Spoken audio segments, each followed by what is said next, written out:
जोहार दोस्तों, आपका स्वागत है फिर से हमारे चैनल में। तो आज हम क्लास 11 का ज्योग्राफी का पहला चैप्टर पढ़ते हैं।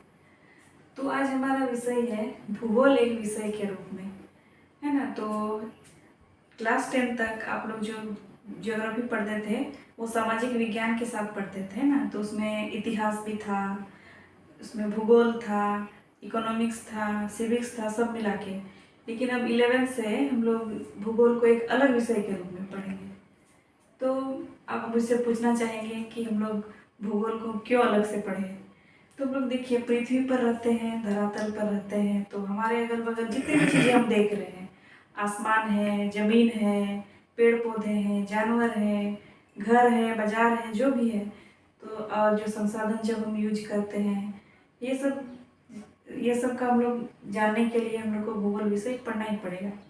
जैसे कि हम लोग जानते हैं, आदिम जमाना में, प्राचीन काल में लोग क्या करते थे, गुफाओं में रहते थे, कंदमूल इकट्ठा करते थे, शिकार करने जाते थे, और इसके बाद गुफाओं में रहते थे, जंगल में ऐसे ही। इसके बाद धीरे धीरे लोगों ने अपनी ज़रूरत के हिसाब से आविष्कार करना शुरू किया। सबसे पहले उन्होंने आग और पहिए का आविष्कार किया। धीरे धीरे वो लोग पशुपालन और खेती करना भी सीख गए। इसके बाद धीरे धीरे करके और ज़्यादा विकास होते गए, लोग अपनी ज़रूरत के हिसाब से आविष्कार करने लगे।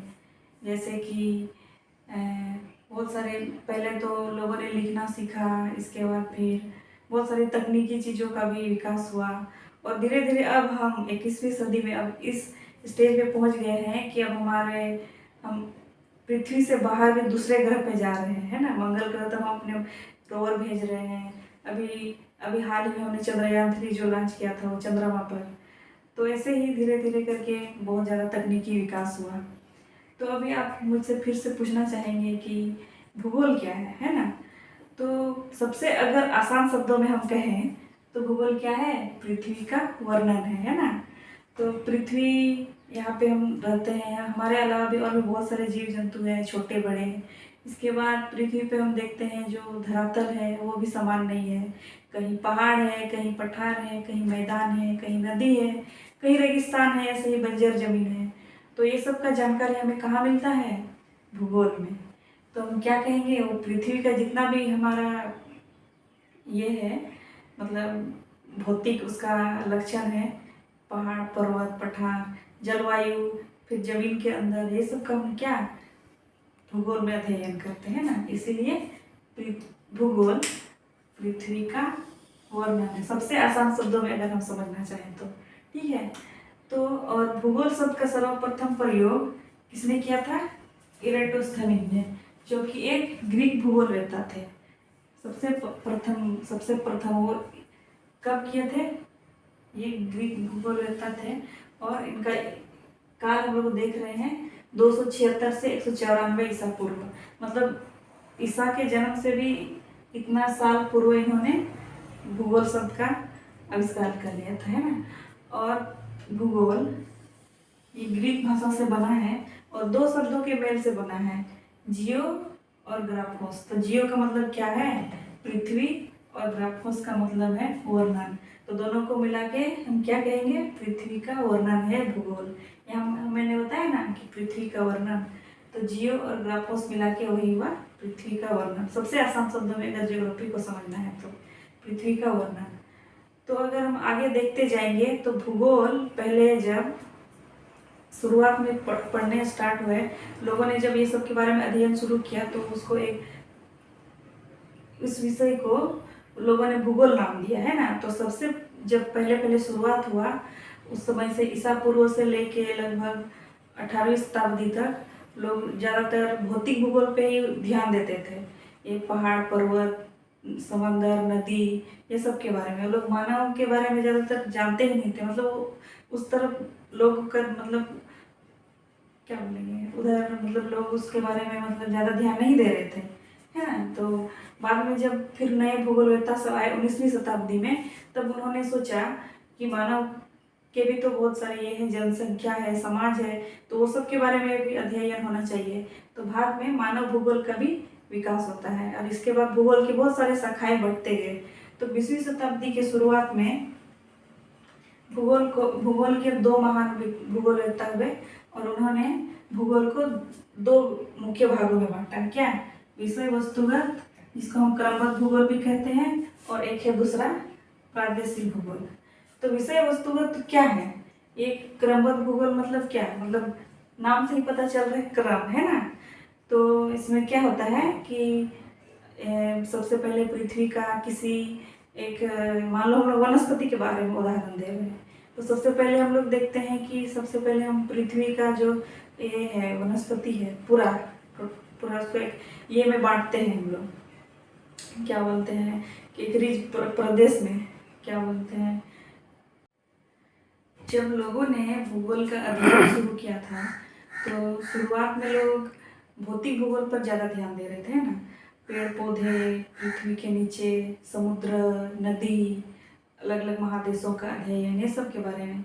धीरे धीरे भूगोलवेत्ताओं को लगने लगा कि जो मानव से रिलेटेड है, जनसंख्या है, उनके आवास के बारे में है। क्योंकि देखिए हमारा जीवन को है ना प्राकृतिक चीज़ें प्रभावित करती है ना प्रभावित। कहीं कोई पहाड़ में रहता है तो उनका खान पान, वेशभूषा, हर चीज़। इसके बाद जो गर्म प्रदेश में, मतलब जो विषुवत रेखा के आसपास रहते हैं, वहाँ के देशों का भी लोगों का खान पान, पहनावा, सब कुछ हम लोग का क्या जलवायु और मतलब जो भी भौगोलिक कारक है उससे प्रभावित होता है। तो इसीलिए भूगोलवेत्ताओं ने सोचा कि मानव से जो संबंधित चीज़ें हैं, मानव और प्रकृति तो आपस में अंतरक्रिया कर रहे हैं ना, तो इसीलिए मानव को भी इसमें सम्मिलित करना चाहिए। तो ऐसे ही 1769 में जन्मे अलेक्जेंडर वन हम्बोल्ट नाम के एक जर्मन भूगोलवेत्ता थे। उन्होंने एक विषय वस्तुगत भूगोल का शुरुआत किया, है ना। तो इसे क्रमबद्ध भूगोल भी कहते हैं। तो क्रम से जैसे कि हम लोग को पता चल रहा है कि वो क्रम में उसका अध्ययन कर रहे हैं। जैसे कि हम लोग उदाहरण ले रहे हैं वनस्पति का, तो क्रम में उसका अध्ययन होगा तो सबसे पहले पूरा पृथ्वी में जो वनस्पति पाए जाते हैं उनका उसका अध्ययन होगा। इसके बाद किसी विशेष महाद्वीप का, जैसे कि एशिया का ही ले लीजिए। इसके बाद किसी देश का। इसके बाद हम लोग अलग अलग जितने भी प्रकार के वनस्पति होते हैं ना, पेड़ पौधे जैसे वन होते हैं, कोलधारी हुआ, पर्वतीय वन हुआ, उष्णकटिबंधीय हुआ, रेतीली मिट्टी पे जो भी कटीले वन होते हैं, वो सब के बारे में। तो वो क्रम में अध्ययन होता है उसका, पहले पृथ्वी का, फिर महादेश का, ऐसा। इसके बाद है प्रादेशिक भूगोल, और इसका शुरुआत किसने किया? कार्ल रिटर ने। ये भी एक जर्मन भूगोलवेत्ता थे। तो प्रादेशिक से ही हमें पता चल रहा है किसी प्रदेश का, किसी क्षेत्रीय विशेष का, है ना। मतलब जैसे कि हम लोग मान लेते हैं भारत का, तो भारत को पूरा, मतलब भारत का जो भी वनस्पति है, यहाँ पे सबसे ज़्यादा कौन से वनस्पति पाए जाते हैं? उष्णकटिबंधीय पतझड़ वन भारत में सबसे ज़्यादा वो पाए जाते हैं। तो उसी तरह मतलब किसी एरिया विशेष का अध्ययन कर रहे हैं। क्रमबद्ध में क्या, हम लोग पूरा पृथ्वी का और उसका मतलब क्रम में अध्ययन कर रहे हैं। पृथ्वी का, फिर महाद्वीप का, इसके बाद किसी कंट्री का, इसके बाद वो अलग अलग जो वन के प्रकार है उसका, और इसमें क्या, किसी एरिया विशेष का। ठीक है। तो इसके बाद में फिर और यहाँ पे हम लोग नया चीज़ देख रहे हैं, भूगोल में द्वैतवाद। तो द्वैतवाद क्या है? द्वैतवाद मतलब द्वि मतलब दो, है ना, और वाद मतलब तो हम लोग समझ रहे हैं कि कोई किसी विशेष प्रकार का सोच या मतलब वाद, समझ रहे हैं ना। तो इसके बाद पहला है क्या, नियतिवाद। तो नियतिवाद क्या है? तो नियतिवाद को मानने वाले लोग ये मानते थे कि जो लोगों का मतलब हमारा जो मानव का जो जीवन है वो पूरी तरह से प्रकृति द्वारा कंट्रोल किया हुआ है ना। अब वो लोग मतलब ये समझ रहे हैं कि वो प्रकृति से मतलब जीत नहीं सकते हैं, या पूरी तरह से वो प्रकृति के कंट्रोल में है। जैसा हमारा जलवायु होगा हमें उसी तरह पहनना पड़ेगा, खाना पड़ेगा, रहना पड़ेगा, है ना। मतलब इसीलिए उसको हम लोग नियतिवाद, इसका जो नाम था। और एक था संभावनावाद। इसको मानने वाले भूगोलवेत्ता क्या मानते थे कि हम लोग उसके मतलब पृथ्वी मतलब जलवायु को, जो भी पर्यावरण को हम लोग अपने अनुरूप भी ढाल सकते हैं, है ना। जैसे कि हम लोग पहले हम लोग क्या देखते थे कि जो दुर्गम इलाके हैं जहाँ पे लोग नहीं जा पाते हैं, मतलब जो पहाड़ी एरिया है या बहुत ज़्यादा ही रेगिस्तानी एरिया या वर्षा वन, जहाँ पे मतलब लोगों का रहना थोड़ा मुश्किल होता है। तो लेकिन अभी हम क्या देख रहे हैं, जैसे जैसे लोग तकनीकी विकास कर रहे हैं और तकनीकी विकास कर रहे हैं, तो वैसे हम लोग क्या देख रहे हैं, लोग उन इलाकों में भी रहने शुरू कर दिए हैं जहाँ हम लोग दुर्गम मानते थे, है ना। तो जो नियतिवाद वाले लोग यही मान के बैठे हुए थे कि हम वहाँ जा नहीं सकते हैं, वो तो इतना ऊंचा है, ठंडा है, या जहाँ रेगिस्तान है, पानी नहीं है, कैसे रहेंगे। इसके बाद जो वर्षावन वाला इलाका है, इतना जंगल है, कैसे रहेंगे। लेकिन क्या जो संभावनावाद वाले जो भूगोलवेत्ता थे, उनका मानना था कि वो तकनीकी विकास के वजह से मानव प्रकृति में भी जीत हासिल कर सकता है। तो वही वो लोग अब हम देख रहे हैं ना कि पहाड़ों पर भी, एवरेस्ट पर भी लोग चढ़ रहे हैं। और जो हम लोग रेगिस्तान मान रहे थे, सहारा रेगिस्तान में भी बहुत सारी जनजातियां बसी हुई है। ऑस्ट्रेलिया में भी हम लोग देख रहे हैं जहाँ पे इतना बड़ा रेगिस्तानी एरिया है, वहाँ से भी पेट्रोलियम निकाला जा रहा है। वहाँ पर भी मतलब धीरे धीरे करके लोग बसते जा रहे हैं। जनसंख्या ही इतना बढ़ गया है कि हम जो दुर्गम इलाके जिसे पहले मानते थे, तो वहाँ भी लोग बसने शुरू हो गए हैं। तो यही अंतर है नियतिवाद और संभावनावाद में। देखेंगे भूगोल की शाखाएं। भूगोल की शाखाएं, तो भूगोल की बहुत सारी शाखाएं हैं। तो उसमें से एक है भौतिक भूगोल। भौतिक भूगोल मतलब जो जो चीज़ हम देख पा रहे हैं, है ना, मतलब जो हम देख पा रहे हैं वो सब चीज़। भू आकृति विज्ञान, तो भू आकृति विज्ञान में क्या क्या आएगा, जो भूमि का आकृति है, पहाड़, पर्वत, पठार, नदी, ये सब के बारे में, समुद्र तट, ये सब के बारे में। इसके बाद आता है हमारा जलवायु विज्ञान। तो जलवायु विज्ञान में हमारा क्या क्या आएगा, वो जलवायु से संबंधित चीज़ें, वो क्या बोलते हैं, कहीं का मौसम, जलवायु, इसके बाद सूर्यताप, ये सब भी उसी के अंतर्गत आता है। जो वायुमंडल की संरचना, ये सब भी हमारा जलवायु विज्ञान के अंतर्गत आता है। इसके बाद है जल विज्ञान। तो जल से भी संबंधित जितनी चीज़ें आती हैं वो सब जल विज्ञान में। इसके बाद हमारा आता है मृदा विज्ञान। तो मृदा की संरचना, वो कैसे बने हैं, उसका संस्तर कितने हैं, और उसकी उत्पादकता, ये सब के बारे में। ये सब हमारे कृषि भूगोल से संबंधित है। इसके बाद हमारा है मानव भूगोल। हम लोग ने देखा ना कि मतलब भौतिक भूगोल के बाद लोगों ने मानव भूगोल में एक शाखा बनाया एक। तो ये भी एक है मानव भूगोल। तो इसमें है सामाजिक और सांस्कृतिक भूगोल।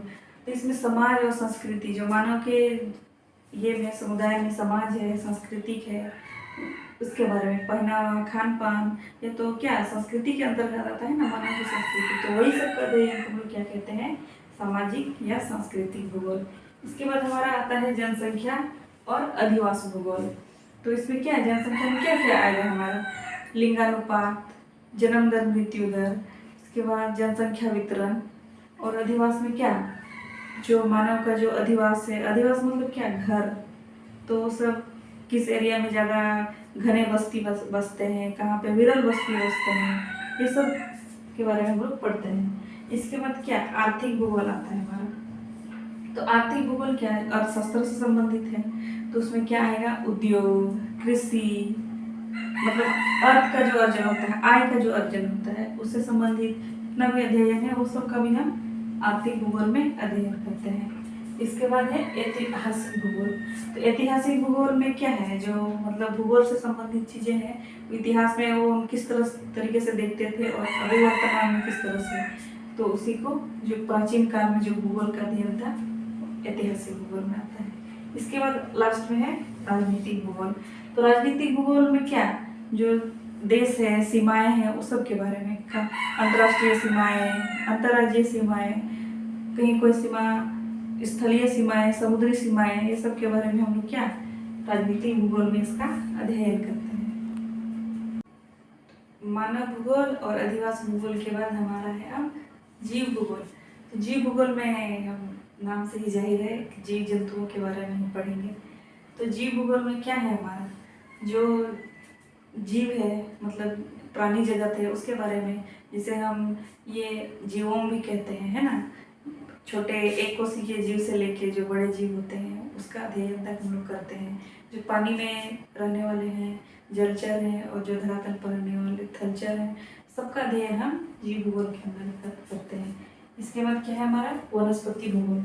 तो इसमें विभिन्न प्रकार के जो पृथ्वी पे जितने भी हम वनस्पति देख रहे हैं, धरातल वाले, पानी वाले भी कुछ वनस्पति होते हैं, सबके बारे में, पहाड़, पर्वत, जहाँ भी जो अलग अलग प्रकार के वन होते हैं, वो सब के बारे में हम लोग वनस्पति भूगोल में अध्ययन करते हैं। इसके बाद है हमारा पारिस्थितिकी विज्ञान। इसमें क्या, पारिस्थितिक तंत्र है ना, कुछ खाद्य श्रृंखला और जीवोम बायोम वो सब के बारे में हम लोग पारिस्थितिक विज्ञान में अध्ययन करते हैं। और एक अंतिम है हमारा पर्यावरण भूगोल। तो हमारा जो अपने आसपास का जो पर्यावरण है, अपने इलाके के उस पर्यावरण के बारे में हम लोग पर्यावरण भूगोल के अंतर्गत अध्ययन करते हैं। तो ये था हमारा भूगोल की मुख्य शाखाएं। तो ये था हमारा क्लास 11 का पहला चैप्टर भूगोल एक विषय के रूप में। तो अगर आपको हमारा क्लास अच्छा लगता है तो वीडियो को लाइक करें, शेयर करें, सब्सक्राइब करें, और किसी टॉपिक पर आप पढ़ना चाहते हैं तो कमेंट करें, और अगर कुछ गलती हो रही है तो माफ़ करें।